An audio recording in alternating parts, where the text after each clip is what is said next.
मेरी शादी को 5 साल गुजर गए थे, मगर अभी तक हमारी कोई औलाद नहीं थी। दीपक को मुझ पर भरोसा करते थे। मैं बांझ थी, मगर मैंने दीपक से झूठ बोल दिया था कि लेडी डॉक्टर ने कहा है हमारा बच्चा बहुत जल्द हो जाएगा, और दीपक ने भी मेरी बात पर विश्वास कर लिया था। लेकिन अब मैं और ज्यादा झूठ नहीं बोल सकती थी। मैं झूठ बोल बोलकर थक चुकी थी। मैंने सोचा कि मुझे सारी सच्चाई अपने पति को बता देनी चाहिए। अब मैं उसे और धोखे में नहीं रखना चाहती थी। अपने पति को हकीकत बताने से पहले एक बार मैंने अपनी माँ को फ़ोन किया था और पूछा कि अब मुझे क्या करना चाहिए मम्मी। कहने लगी, तुम ऐसा करो कि अपने पति की दूसरी शादी करवा दो। तुम्हारा पति तुम्हारा एहसानमंद रहेगा और तुम्हें छोड़ने का कभी सोचेगा भी नहीं। मम्मी की बात सुनकर मुझे बहुत गुस्सा आया था, साथ ही दुख भी हुआ था। मुझे यही लगा कि मेरी मम्मी मुझसे दुश्मनी निकाल रही है, क्योंकि मैंने उनकी बहुत बदनामी कराई थी। मैं गुस्से से बोली, मम्मी, मुझे आपसे इस बात की उम्मीद बिल्कुल नहीं थी। इतना कहकर मैंने गुस्से से फ़ोन बंद कर दिया था। शाम के समय जब दीपक घर वापस आया तो मुझे देखकर बोला, क्या बात है रूपाली, तुमने कमरे में इतना अंधेरा क्यों कर रखा है? मैं बोली, मेरी किस्मत में ही अंधेरा लिख दिया गया है, उस अंधेरे का क्या करूं? मैं तो उजड़ गई हूं। दीपक कहने लगा, तुम पागल तो नहीं हो गई हो? ऐसी बातें क्यों कर रही हो? मैं तुम्हारा पति तुम्हारे पास मौजूद हूं, भगवान का दिया। हमारे पास सब कुछ है, फिर बैठे बिठाए तुम्हें क्या हो गया है? मैंने दीपक को फिर सब कुछ बता दिया कि मैं बांझ हूं और मैं कभी मां नहीं बन सकती। आज मैं डॉक्टर के पास चेकअप कराने के लिए गई थी। उसने कहा है कि तुम बांझ हो और अब तुम उम्र भर बच्चा पैदा नहीं कर सकोगी। मेरी बात सुनकर दीपक पल भर के लिए उनके चेहरे पर उदासी उभर आई थी, लेकिन तुरंत ही उसने मेरा हाथ पकड़ लिया और कहा, कोई बात नहीं रूपाली, मेरे लिए तुम ही काफी हो, मुझे तुम्हारे सिवा कुछ भी नहीं चाहिए। दीपक के तसल्ली देने पर मैंने अपना मूड ठीक कर लिया था, लेकिन एक दिन यह बात मेरी सास को भी पता चल गई और फिर उनका मूड बहुत ज्यादा खराब हो चुका था। एक दिन हमारी पड़ोसन हमारे घर आई हुई थी। मेरी सास उनसे कहने लगी कि तुम मुझे कोई अच्छी सी लड़की ढूंढ दो, क्योंकि मैं अपने बेटे की दूसरी शादी करवाना चाहती हूँ।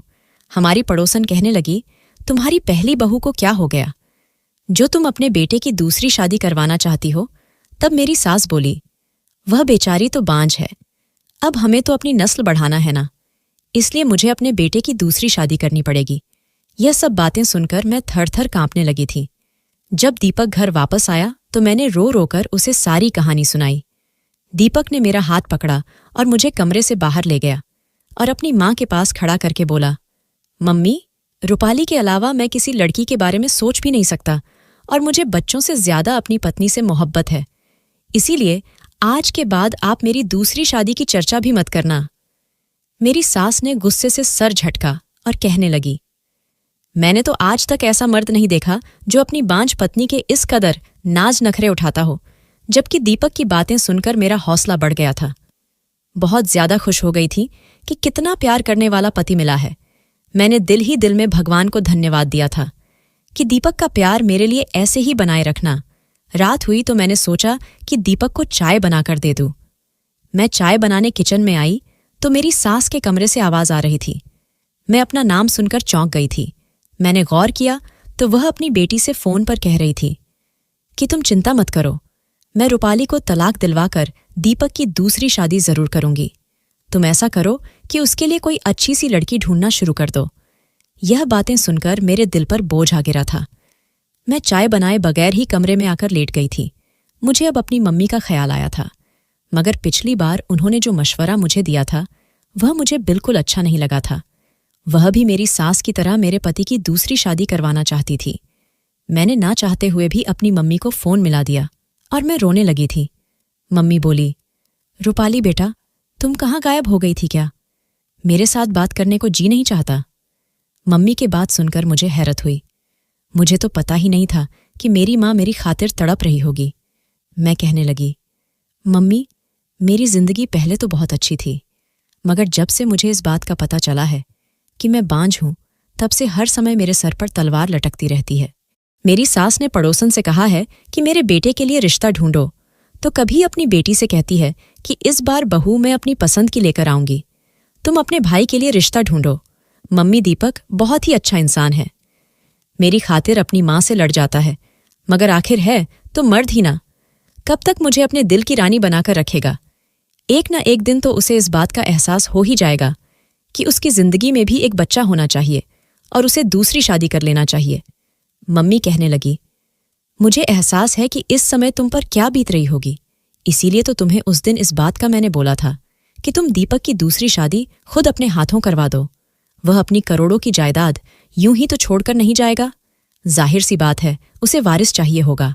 आज नहीं तो कल वह दूसरी शादी के बारे में जरूर सोचने लगेगा। अगर तुम्हारे पति ने अपनी मर्जी की लड़की से शादी कर ली तो फिर सोचो तुम्हारा क्या होगा। मेरी मानो तो किसी गरीब घर की लड़की से उसकी शादी करवा दो। वह तुमसे दबकर रहेगी और तुम्हारी एहसानमंद भी रहेगी और कभी भी तुम्हारी जगह हासिल करने की कोशिश नहीं करेगी। बच्चे पैदा करेगी तो तुम भी बराबर की मां कहलाने की हकदार होगी। मम्मी की बातें सुनकर मुझे लगा था कि वह बिल्कुल ठीक कह रही है। मैं बोली, मम्मी, आपकी नज़र में कोई ऐसी लड़की हो तो मुझे ज़रूर बताना। मैंने सोच लिया था कि दीपक की दूसरी शादी करवाए। बगैर मेरा अब इस घर में गुजारा मुमकिन नहीं है। हालांकि यह बात मेरे दिल पर किसी कयामत की तरह गुजर रही थी कि मैं खुद अपने ही हाथों अपने पति की शादी करवा रही थी, लेकिन यह मेरी मजबूरी थी और मुझे दीपक पर विश्वास था कि दीपक का प्यार मेरे लिए कभी भी कम नहीं होगा और इसीलिए मैं घर वालों से चोरी छुपे दीपक के लिए लड़की ढूंढने लगी थी। मैं गांव की रहने वाली थी, गांव के चौधरी और सरपंच की इकलौती बेटी थी। मेरे माता पिता और भाई मुझ पर जान छिड़कते थे। मेरी जिंदगी बहुत ही खूबसूरत थी, मगर मुझे सिर्फ एक बात की कमी थी और वह यह थी कि मेरा रिश्ता मेरे माँ बाप ने बचपन में ही तय कर रखा था। और जिस लड़के से मेरा रिश्ता तय था उसका नाम मनोज था। उसने आज तक स्कूल की शक्ल तक नहीं देखी थी, जबकि मैंने इंटर किया हुआ था। हमारे गांव में लड़की अगर इंटर पास कर ले तो बहुत बड़ी बात मानी जाती थी। और फिर मनोज बहुत ही अजीब किस्म का इंसान था। शिक्षा तो मेरे भाइयों ने भी हासिल नहीं की थी, मगर वह फिर भी सुलझे हुए थे। बात करने का ढंग उन्हें आता था। मम्मी ने मेरे भाइयों की परवरिश बहुत ही अच्छे तरीके से की थी, लेकिन मनोज को तो अच्छे बुरे की तमीज तक नहीं सिखाई गई थी। गांव की हर दूसरी लड़की के साथ उसका चक्कर चलता था। उसकी इन्हीं हरकतों की वजह से मुझे उससे बहुत ही नफरत हो गई थी। मनोज की एक बात जो मुझे बहुत ही बुरी लगती थी वह यह थी कि गांव की हर दूसरी लड़की से चक्कर चलाने के बावजूद वह मुझसे मोहब्बत का दावा करता था। मुझे रूपाली की जगह राधा कहकर बुलाया करता था। मुझसे कहता कि राधा, मैं तुम्हारे बिना मर जाऊंगा, और मैं मनोज से कहती कि तुम्हारे लिए तो गांव की सारी लड़कियां हैं, तो तुम मेरे पीछे क्यों पड़े हो? तो वह कहता है कि कृष्णा तो सिर्फ राधा के होते हैं, बाकी तो सारी गोपियां हैं। एक बार मनोज मेरे लिए गांव के मेले से कांच की चूड़ियां लेकर आया था। मनोज के इन लोफर हरकतों से मुझे गुस्सा आता था। मैं मनोज की लाई हुई चूड़ियां अपने पैरों के नीचे डालकर तोड़ दी थी। मेरी इस हरकत से मैंने पहली बार मनोज की आंखों में आंसू देखे थे, और मनोज की आंखों में आंसू देखकर मुझे अपनी गलती का एहसास हुआ था। लेकिन मनोज इतना गिरा हुआ था कि अगले ही दिन एक लड़की के साथ घूमते मैंने खुद अपनी आंखों से देखा था, और फिर मेरे दिल में जो उसके लिए थोड़ी सी हमदर्दी जगी थी वह भी खत्म हो गई थी। मम्मी पापा से बात करती तो वह कहते कि कोई बात नहीं, मनोज अभी बच्चा है, खुद ही संभल जाएगा। खैर, कुछ साल पहले ही मेरे बड़े भाई ने गांव में अस्पताल बनाने की एप्लीकेशन दी हुई थी। उन्हीं दिनों एक टीम गांव में आई थी और जमीन वगैरह का परीक्षण कर रही थी, और फिर गांव में एक बहुत ही बड़े से अस्पताल की बुनियाद डाली गई थी। वहां सब लोग ही पापा के डेरे में ठहरते थे। कुछ दिन बाद टीम वापस चली गई थी, मगर एक इंसान ऐसा था जो वापस नहीं गया था, और उसका नाम था दीपक। उसे गांव की आबो हवा बहुत अच्छी लगी थी, इसलिए उसने पापा से अनुमति लेकर कुछ दिन यहीं रहने का इरादा बना लिया था। एक दिन मैं अपनी सहेलियों के साथ निकली तो मेरी नज़र दीपक पर पड़ी थी। पहले ही नज़र में दीपक मुझे पसंद आ गया था। दीपक की आंखों के चमक बता रही थी कि मैं भी उसे पसंद आ गई हूं। और फिर अगली बार मैं दीपक से खुद ही मिलने चली गई थी। वह मुझे देखकर मुस्कुरा दिया था और कहने लगा, मुझे भी आपका इंतजार था। उसने मुझे अपना मोबाइल नंबर दिया। मैंने मम्मी के फ़ोन से उसे फ़ोन किया था और हम दोनों की मोहब्बत परवान चढ़ने लगी थी। वह कहने लगा, मैं तुम्हें अपनी ज़िंदगी में शामिल करना चाहता हूँ। तब मैंने उसे अपने मंगेतर मनोज के बारे में सब कुछ बता दिया था। वह मेरी बात सुनकर बहुत हैरान हुआ था। कहने लगा, वह तो बहुत ही अजीब इंसान है। मैं उसके साथ 2 मिनट खड़ा रहकर बात भी नहीं कर सकता।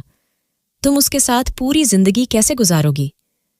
मैंने दीपक से कहा कि तुम अपना रिश्ता लेकर मेरे घर आओ, हो सकता है मेरे माता पिता को मुझ पर तरस आ जाए। दीपक ने हामी भरी थी और वापस से शहर चला गया था और फिर पूरी 1 हफ्ते बाद अपनी बहन और अपनी माँ के साथ वापस लौटा था। उसने मेरा रिश्ता मांगा था, मगर मेरे पापा ने मना कर दिया था। मैं बहुत बेचैन हो गई थी। मैं हर समय रोती रहती थी। मेरी भाभी और मेरी मम्मी मेरी दिल जोई करने की कोशिश किया करती थी। एक दिन मैंने पापा से बात करने का फैसला लिया। मैंने उनसे कह दिया कि मैं मनोज से शादी नहीं कर सकती। पापा ने मेरे सर पर हाथ रखा और बोले, बेटा, मैंने मनोज की माँ को जबान दे रखी है और अब वह इस दुनिया में नहीं है। मैं मनोज की स्वर्गीय माँ से किया हुआ वादा इस तरह तोड़ नहीं सकता। पापा की बात सुनकर मुझे बहुत दुख हुआ था। मेरी आंखों में आंसू आ गए थे। पापा कहने लगे, कोई बात नहीं, वह समय के साथ साथ ठीक हो जाएगा। औरत अगर अच्छी और वफादार हो तो बद से बदतर लड़का भी ठीक कर लेती है। पापा यह कहकर बाहर निकल गए थे। मैंने उसी समय दीपक को फोन किया था। मैं बुरी तरह से रो रही थी। वह कहने लगा, तुम चिंता मत करो, मैं तुम्हें इस तरह से बर्बाद नहीं होने दूंगा। मैं तुम्हें लेने आ रहा हूं। और फिर मैं भी दीपक के साथ शहर भाग आई थी। मुझे मालूम था कि मेरे पापा की बहुत बदनामी होगी, मगर मैं मजबूर थी। मैं दीपक को खोना नहीं चाहती थी। दीपक ने मेरे साथ शादी की और मुझे अपने घर ले गया था। मगर जब दीपक की माँ को पता चला कि दीपक मुझे घर से भगा लाया है, तो वह कहने लगी, बेटा, तुम गांव के चौधरी का मुकाबला नहीं कर सकते। मुझे डर है कि वह तुम्हें कोई नुकसान न पहुंचा दे।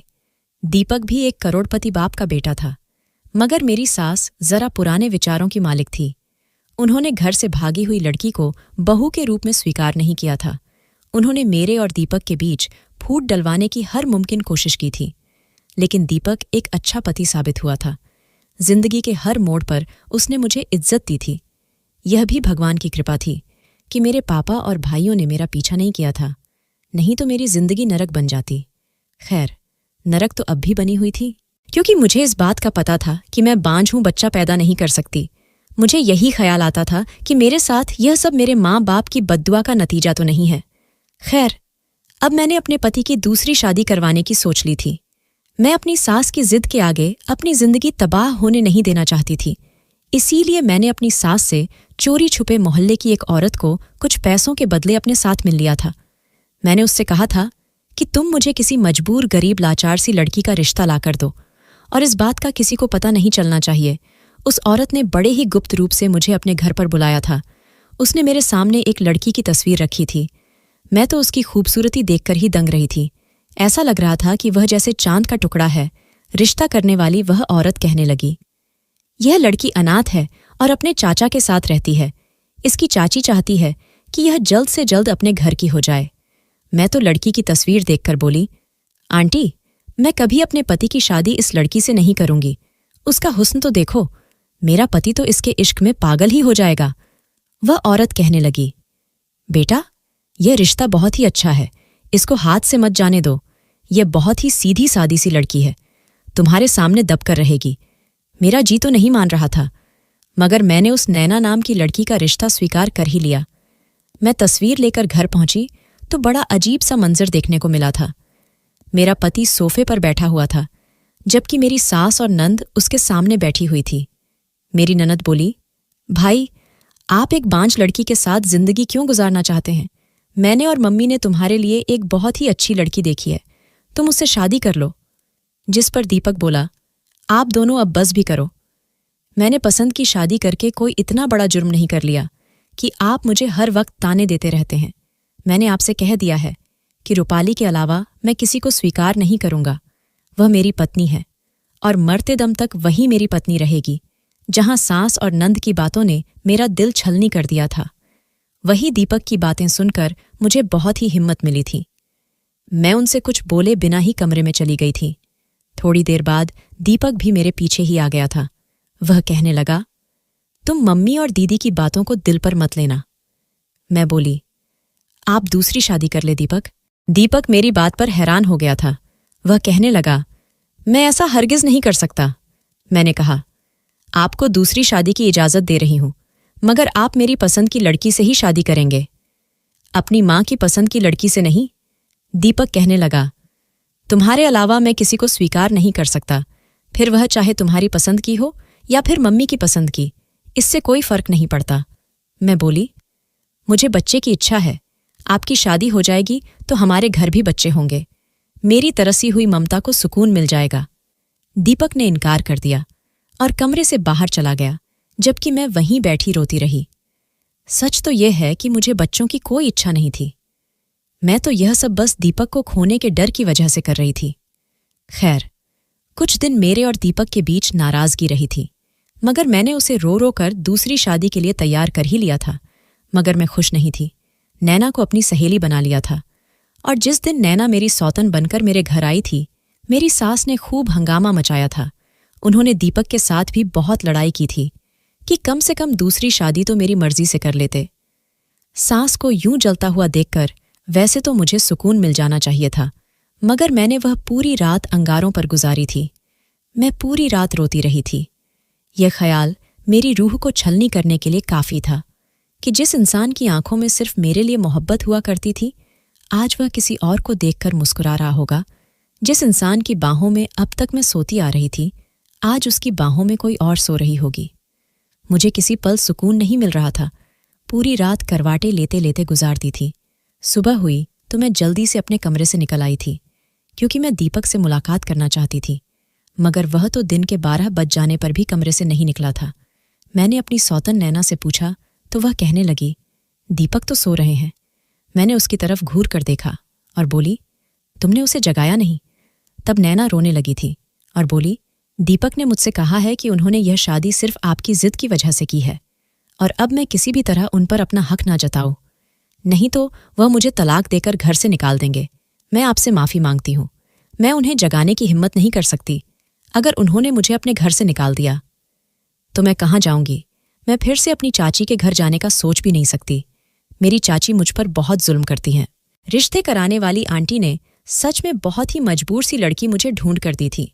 खैर, मैंने सोचा कि दीपक मुझसे नाराज होंगे, खुद ही जब मूड ठीक हो जाएगा तो कमरे से बाहर निकल आएंगे। मगर मेरी यह गलतफहमी थी। दीपक की शादी को आज तीसरा दिन था, मगर वह अभी तक कमरे से बाहर नहीं निकला था। मुझे अब अजीब से ख्याल सताने लगे थे।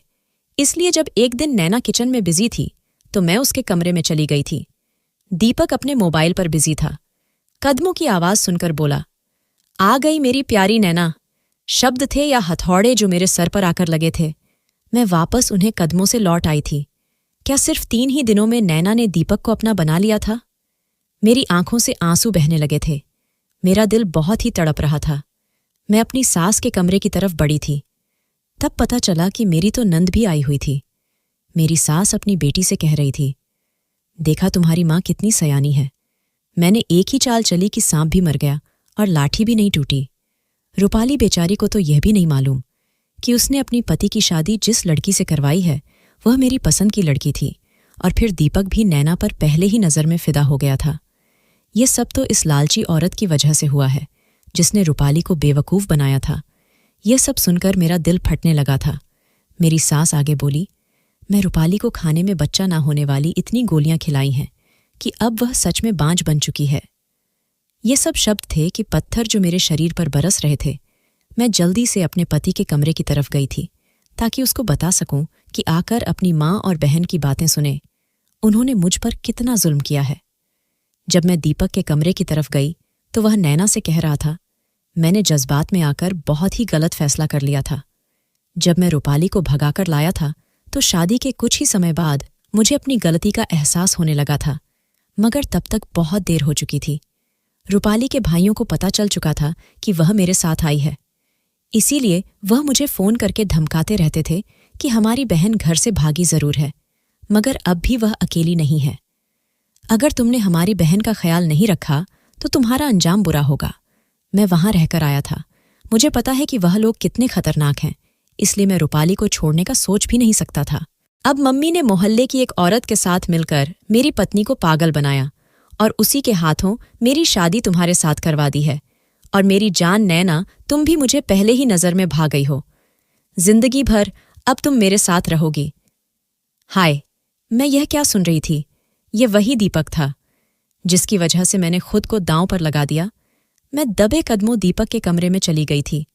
वह मुझे अपने सामने देखकर हैरान हो गया था। उसे शायद उम्मीद नहीं थी कि मैं उसका राज इतनी जल्दी जान लूंगी। मैं बोली, दीपक, अगर छोड़ना ही था तो यूं ही छोड़ देते मुझे। बांझ बनाना जरूरी था क्या? किसी इंसान से भगवान की दी हुई सौगात छीन लेना उसका खून कर देने के बराबर होता है। तुम सबने मिलकर मुझे बेमौत मार दिया है। इतना कहकर मैं उसके कमरे से निकल आई थी। वह मेरे पीछे आया था। कमरे का दरवाज़ा खटखटाता रहा, मगर मैंने दरवाज़ा नहीं खोला। फिर उसी रात में दीपक के घर से और उसकी जिंदगी से हमेशा के लिए निकल आई थी। मैं अब एक अनाथ आश्रम में रहती हूँ। मैंने दीपक से अभी तक तलाक नहीं ली है, क्योंकि अब मुझे किसी भी मर्द पर विश्वास नहीं था। तो फिर तलाक लेने का क्या फ़ायदा? मैं मम्मी से फ़ोन पर बात कर लिया करती हूँ। वह मुझसे मिलने भी आती है। वह मुझे घर ले जाना चाहती है, मगर मुझ में इतनी हिम्मत नहीं है कि मैं अपने भाइयों और अपने बाप का सामना कर सकूं। एक दिन अपनी किस्मत पर बैठी आंसू बहा रही थी, तभी बाहर बैठा गार्ड मेरे पास आया था। उसके हाथ में एक लिफाफा था। मुझे देते हुए कहने लगा, मैडम जी, यह लिफाफा एक आदमी आपके लिए देकर गया है। उस लिफाफे पर नज़र पड़ते ही मुझे पहले ख्याल दीपक का आया था, और इस ख्याल के साथ ही बेतहाशा नफरत मेरे दिल में उमड़ आई। अब तो मुझे दीपक के नाम से ही नफरत हो गई थी। खुद पर हंसी आती थी कि कभी मैंने दीपक को दिलो जान से चाहा था। जी चाहा कि वह लिफाफा उठाकर अभी बाहर फेंक दूं, और अपने इस ख्याल को पूरा करने के लिए मैं आगे बढ़ी थी। लेकिन फिर मैंने सोचा, दीपक मेरे लिए इतना कब से मेहरबान हो सकता है कि वह मुझे कोई गिफ्ट भेजे? वह तो अपनी नैना में खोया हुआ है, और जो कुछ उसने और उसकी माँ ने मेरे साथ किया, उसके बाद तो मैं दीपक से किसी बात की उम्मीद ही नहीं कर सकती थी। कुछ सोचकर मैंने वह लिफाफा उस गार्ड से ले लिया, और अंदर कमरे में बैठकर जब वह लिफाफा खोला तो मेरी सांस ऊपर की ऊपर और नीचे की नीचे रह गई थी, क्योंकि उसमें वही रंग बिरंगी कांच की चूड़ियां थीं जो कभी मुझे मनोज ने दी थी। उन चूड़ियों को देखते ही मनोज का चेहरा मेरी आंखों के सामने घूम गया था। हो ना हो, यह चूड़ियां मुझे मनोज ने ही भेजी थीं। मैं फौरन दरवाजे की तरफ भागी थी और गार्ड से पूछा, यह चूड़ियां तुम्हें किसने दी? तो उसने बताया कि जिस आदमी ने यह चूड़ियां दी थीं वह कब का जा चुका है, लेकिन साथ ही उस आदमी ने कहा था कि अगर रूपाली मैडम इन चूड़ियों को तोड़ दे तो तुम इन कांच की चूड़ियों के टुकड़ों को संभाल कर रख लेना और मुझे दे देना। ये टूटी हुई कांच की चूड़ियों के टुकड़े मेरी पूरी जिंदगी की पूंजी है। मनोज, अचानक ही मेरे लव फड़फड़ाए थे। मेरी आंखों से बेतहाशा आंसू बह रहे थे। लोफर और लापरवाह मनोज का चेहरा मेरी आंखों के सामने घूमने लगा था। क्या मनोज को मैं अब भी याद थी? क्या मनोज अब भी मुझसे मोहब्बत करता है? लेकिन मैं अब किसी पर विश्वास नहीं कर सकती थी। मैं कांच की चूड़ियों को हाथ में थामे वापस कमरे में आ गई थी, और अगले दिन जब मेरी माँ मुझसे मिलने आई तो मैंने मनोज के बारे में पूछा था, और मनोज के बारे में जो कहानी मुझे मेरी माँ ने सुनाई उसे सुनकर मेरा दिल तड़प उठा था। मेरी माँ ने बताया कि जिस दिन तुम दीपक के साथ घर से भाग गई थी उस दिन मनोज बहुत रोया था। उसकी चीखों से पूरा गांव अपना दिल थाम के रह गया था। वह चीख चीख कर बस राधा राधा पुकार रहा था। मुझे याद आया कि मनोज मुझे राधा ही तो पुकारता था। माँ ने बताया कि तुम्हारे जाने के बाद वह एकदम बदल गया था। उसने अपनी बाप की सारी जमीनों को बेचकर गांव में एक स्कूल खुलवाया था। उसे लगता था कि तुम उसे अनपढ़ होने की वजह से छोड़ गई हो। स्कूल में टीचर रखकर उसने गांव के बच्चों को फ्री में पढ़ाना शुरू किया था। साथ साथ शहर में अपना एक बिजनेस भी खड़ा किया था जो धीरे धीरे तरक्की करता गया। और अब भगवान की कृपा से मनोज के पास पैसे की कोई कमी नहीं है। लेकिन जितना ही उसके पास पैसा है उतना ही वह गरीबों को दान कर देता है। वह कहता है कि मैं इतने सारे पैसे को अपने पास रखकर क्या करूंगा जब मेरी राधा ही मेरे पास नहीं है। ना हंसता है ना बोलता है, बस चुपचाप अपने आप में खोया रहता है। जब तुम्हारे पापा और मैं उसे देखते हैं तो हमें एहसास होता है कि उसके हालात की जिम्मेदार हमारी अपनी बेटी है। मनोज के बारे में यह सब सुनकर मेरी आंखों से आंसू बह रहे थे। जल्द से जल्द मनोज से मिलना चाहती थी। पता नहीं क्यों मेरा दिल मनोज से मिलने के लिए मचल उठा था। मैंने मम्मी से कहा, मम्मी, मैं मनोज से एक बार मिलना चाहती हूँ। मेरी बात सुनकर मेरी माँ की आंखों में चमक आ गई थी।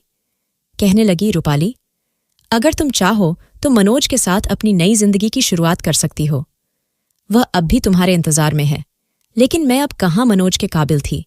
मैं तो एक बांझ औरत थी और एक शादीशुदा औरत थी। लेकिन मैं एक बार मनोज से मिलकर उसे माफ़ी मांगना चाहती थी, जो मैं उसकी मोहब्बत को पहचान नहीं पाई और दीपक को हीरा समझकर पत्थर से सर फोड़ बैठी थी। मैं मम्मी के साथ मनोज के घर पहुंच गई थी। उस समय मनोज अपने घर पर नहीं था।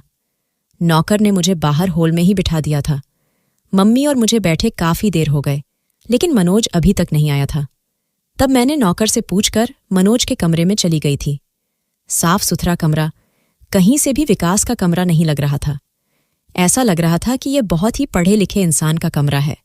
और फिर अचानक ही मेरी नज़र एक ऐसी चीज़ पर पड़ी कि मैं वही दिल थाम कर बैठ गई थी।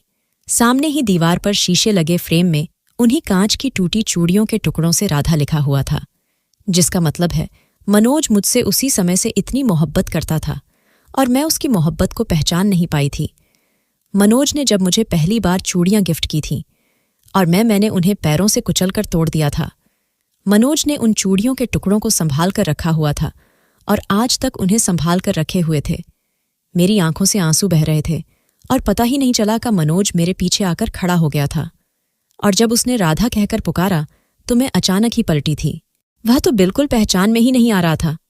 वो लापरवाह सा लोफर सा मनोज कहीं खो गया था। मेरे सामने एक सज्जन व्यक्ति खड़ा था, जिसे देखकर कह ही नहीं सकते थे कि वह अनपढ़ है। मैं रोती हुई अचानक ही मनोज के सीने से जा लगी थी। मैंने सारी मर्यादाएं तोड़ दी थीं। मैं यह भूल गई थी कि मैं शादीशुदा हूं और मनोज से मेरा कोई संबंध नहीं था। मनोज बहुत देर तक यूं ही खड़ा रहा और मैं मनोज के सीने से लगी राती रही थी। मेरे मुंह से बस यही शब्द निकल रहे थे, मनोज मुझे माफ कर दो, मैंने तुम्हारा दिल दुखाया। शायद इसीलिए भगवान ने मुझे इतनी बड़ी सजा दी है। बहुत देर बाद मनोज ने मेरे सिर पर हाथ रखा था। उसने कहा, राधा, मैंने तुम्हें कभी कसूरवार ठहराया ही नहीं था। गलती तो मेरी ही थी जो मैं तुम्हारी उम्मीदों पर पूरा नहीं उतरा। मैं आंसू पोंछती हुई मनोज के सीने से अलग हुई थी।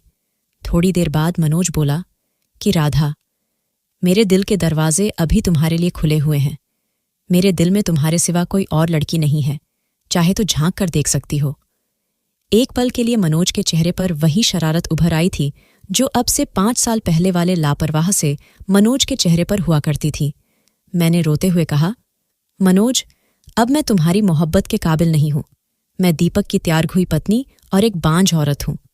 जिस पर मनोज ने कहा था कि राधा, तुम मेरे लिए अब से वही 5 साल पहले वाली राधा हो जिससे मैं बेतहाशा मोहब्बत करता था और आज भी उतनी ही मोहब्बत करता हूं। मुझे कोई फर्क नहीं पड़ता कि तुम शादीशुदा और बांझ हो, लेकिन मैं इतनी खुदगर्ज नहीं हो सकती थी कि मनोज की जिंदगी में रोशनी भरने के बजाय उसकी जिंदगी में अंधेरा भर देती। मैं उसे बच्चों की खुशी नहीं दे सकती थी और दीपक ने मुझे जो जख्म दिया था वह अभी ताज़ा था। पता नहीं क्यों मेरा दिल अब किसी मर्द पर विश्वास नहीं कर रहा था। मर्द मर्द ही होता है। कहीं ऐसा ना हो मनोज को भी कल बच्चों की चाहत होने लगे और वह मुझे नजरें चुरा ले।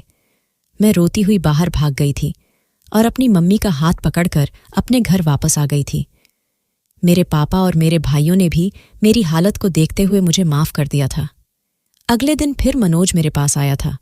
उसने उदासी भरे शब्दों में कहा था कि राधा, मुझे नहीं पता था कि मेरी मोहब्बत इतनी खोखली है कि भगवान ने मुझे दूसरी बार मौका दिया और तब भी तुमने मेरी मोहब्बत को ठुकरा दिया। अगर आज तुमने मेरी मोहब्बत को नहीं अपनाया तो मैं हमेशा हमेशा के लिए तुम्हारी जिंदगी से चला जाऊंगा। कभी लौट कर तुम्हारे पास नहीं आऊंगा। मैं यह कांच की चूड़ियां तुम्हारे लिए लेकर आया हूं। अगर तुम्हें मेरी मोहब्बत स्वीकार है तो उन्हें पहनकर बाहर आ जाना, नहीं तो इन्हें तोड़कर उनके टुकड़े मेरे पास ले आना। यह कहकर मनोज वह कांच की चूड़ियां मेरे बेड पर रखकर चला गया था। मैं बहुत देर तक उन कांच की चूड़ियों को देखते रही थी। भगवान ने मुझे दूसरा मौका दिया था, एक सच्चे प्यार को पाने का मौका दिया था और अब मैं उस मौके को छोड़ना नहीं चाहती थी। मैंने वह कांच की चूड़ियां उठाई और अपने हाथों में पहन ली थी। जब मैं बाहर निकाल कर आई तो मनोज मम्मी के साथ बातों में बिजी था। मैंने अपने हाथ पीछे कर रखे थे। मुझे बाहर आते देखकर मनोज के चेहरे का रंग बदल गया था। वह शायद यही सोच रहा था कि मैं चूड़ियों के टुकड़े करके लेकर आई हूं। और जब मैं उसके सामने आकर अपने हाथ सामने किए थे तो वह खुशी से उछल पड़ा था। उसने मम्मी का लिहाज किए बिना मेरे हाथों को चूम लिया था। मम्मी ने खासकर अपनी मौजूदगी का एहसास दिलाया था, तो उसने जल्दी से मेरे हाथ छोड़ दिए थे। मैं हंसती हुई अपने कमरे में भाग गई थी। मेरी तरफ से हाँ होते ही शादी की तैयारी शुरू हो गई थी। उधर मेरे भाइयों और पाप ने दीपक से तलाक लेने के लिए कोर्ट में अर्जी दे रखी थी। 1 हफ्ते में ही मेरा और दीपक का तलाक हो गया था और मेरी शादी मनोज से हो गई। मेरे माँ बाप ने मेरी शादी बहुत ही धूमधाम से की थी। ऐसा लग रहा था कि ये शादी मेरी पहली शादी है। शादी की खुशी क्या होती है वह मुझे अब महसूस हो रही थी। इससे पहले तो मैं दीपक के साथ बस कोर्ट मैरिज की थी। सुहाग की सेज पर बैठी मैं मनोज का इंतजार कर रही थी, तो मेरे दिल में कहीं से कहीं तक दीपक की परछाई नहीं थी। बस मनोज के नाम से ही दिल धड़क रहा था। और जब मनोज कमरे में आया था तो मैं और भी सिमटकर बैठ गई थी। और जब मनोज ने मुझे बाहों में भरते हुए मेरे कान के पास अपना मुंह ले जाकर मदहोश लहजे में कहा था कि राधा, मैंने तुमसे नहीं कहा था कि राधा सिर्फ कृष्ण की ही है, बाकी तो सब गोपियां है, तो मैंने शर्मा कर अपना सर मनोज के सीने में छुपा लिया था। मनोज ने भी कसकर मुझे अपनी बाहों में भर लिया था। मनोज के साथ जिंदगी इतनी हसीन हो जाएगी, कभी सोचा नहीं था। मनोज की मोहब्बत के साए में 1 साल गुजर चुका था। मैं मनोज को अपनी और दीपक की सारी कहानी सुना दी थी। मनोज ने मेरा इलाज करवाना शुरू कर दिया था और डॉक्टर ने उम्मीद दिलाई थी इलाज के बाद मैं मां बन सकती हूं। और एक दिन मार्केट में शॉपिंग करते हुए मेरी मुलाकात दीपक से हुई थी, लेकिन दीपक के चेहरे पर जरा भी रौनक नहीं थी। मुझे देखते ही वह मेरे पास आया था, मुझे हाथ जोड़कर माफी मांगी थी। कहने लगा, रूपाली, मैं और मेरी माँ ने तुम्हारे साथ जो किया उसकी सजा भगवान ने मुझे दे दी है। मेरी माँ पैरालाइज हो गई है और वह बिस्तर पर पड़ी रहती है। मेरी माँ को पोता खिलाने की बहुत जल्दी थी और जब शादी के 1 साल बाद भी नैना प्रेग्नेंट नहीं हुई तो मैंने और नैना ने अपने टेस्ट करवाए, जिसमें नैना की रिपोर्ट नॉर्मल थी, लेकिन मेरी रिपोर्ट में आया कि मैं कभी बाप नहीं बन सकता। अब नैना दिन रात मुझे बांझ होने के ताने देती है। रूपाली, मुझे तुम्हारी मोहब्बत बहुत याद आती है, लेकिन अब कुछ नहीं कर सकता। तुम मेरी जिंदगी से जा चुकी हो, लेकिन बस एक काम कर सकता हूं कि तुमसे हाथ जोड़कर माफी मांग सकता हूं। अगर तुम माफ कर सकती हो तो प्लीज जरूर कर देना। हो सकता है तुम्हारे माफ करने से मेरे जिंदगी में आए हुए दुख को थोड़े से कम हो जाएं। मैंने कसकर मनोज का हाथ पकड़ा और मनोज की तरफ देखते हुए दीपक से कहा था कि दीपक, मैंने तुम्हें माफ कर दिया है। जब भगवान ने तुम्हें तुम्हारे किए की सजा दे दी तो फिर भला मैं कौन होती हूं तुम्हें सजा देने वाली। और इतना कहकर मैं आगे बढ़ गई थी। दीपक हारे हुए जुआरी की तरह मुझे देखता रहा था और मैं मनोज का हाथ थामे आगे बढ़ती जा रही थी, जहां आगे जिंदगी में मेरे लिए खुशियां ही खुशियां थीं। दोस्तों, वीडियो कैसा लगा कमेंट करके जरूर बताना। वीडियो को लाइक और चैनल सब्सक्राइब कर देना।